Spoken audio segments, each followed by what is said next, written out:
Depuis l'Afrique, certaines images ne choquent plus. Elles réveillent des souvenirs.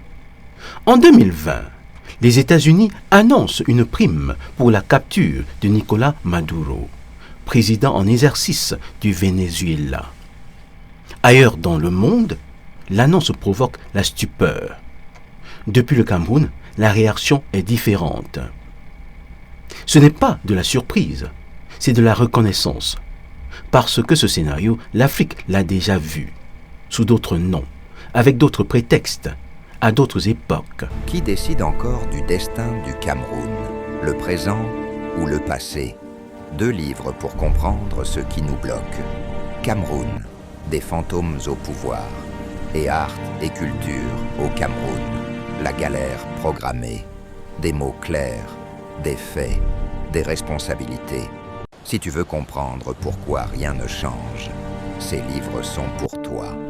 Bientôt disponibles aux éditions Mémoire Vivante. Dans les rues de Yaoundé, la nouvelle circule à la radio, dans les taxis, dans les marchés. Personne ne demande vraiment si c'est possible. La vraie question est ailleurs. Pourquoi certains présidents deviennent-ils des cibles mondiales alors que d'autres ne le deviennent jamais? Ce que le Venezuela découvre aujourd'hui, l'Afrique l'a appris à ses dépens. Officiellement, les raisons sont claires. Trop claires peut-être. Narcotrafic, corruption, violation des droits humains, élections frauduleuses. Le vocabulaire est familier. En Afrique, ces mots ont souvent précédé des sanctions, des isolements, des chutes de régime. Depuis le Cameroun, une question s'impose naturellement.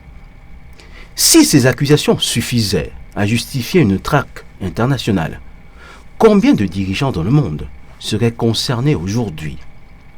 Pourquoi certains sont-ils désignés et d'autres protégés? En politique mondiale, les principes sont rarement universels. Ils s'appliquent ou s'oublient selon les intérêts du moment. En Afrique, nous avons appris une règle silencieuse. Un pays pauvre est ignoré. Un pays riche et indocile devient dangereux. Le Venezuela possède les plus grandes réserves de pétrole au monde.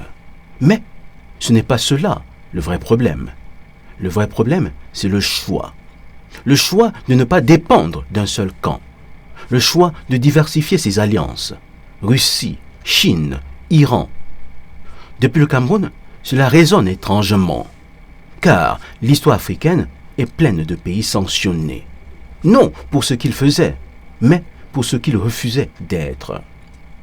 Ce n'est pas la dictature qui dérange, c'est la désobéissance. Pour comprendre Maduro, l'Afrique pense à Kadhafi. Longtemps, il a été fréquentable, puis toléré, puis diabolisé. Les images changent, le discours aussi. On parle de protection des civils, de responsabilité internationale, mais la fin est brutale. Une capture, une humiliation publique, une mort violente.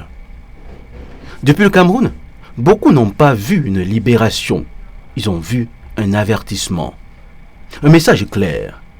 Quand un président devient incontrôlable, il peut être neutralisé. Mais il existe une autre manière de neutraliser un pouvoir, sans bombe, sans char, sans images spectaculaires. Omar el-Béchir n'a pas été capturé par des soldats. Il a été encerclé autrement. Un mandat international, un isolement diplomatique, une asphyxie politique. Un président qui ne peut plus voyager, plus parler, plus exister sur la scène mondiale. En Afrique, nous savons que la justice internationale peut devenir une arme. Pas toujours pour arrêter, mais pour délégitimer. Maduro aussi a été capturé d'une autre manière, par les sanctions, par l'isolement, par la narration mondiale.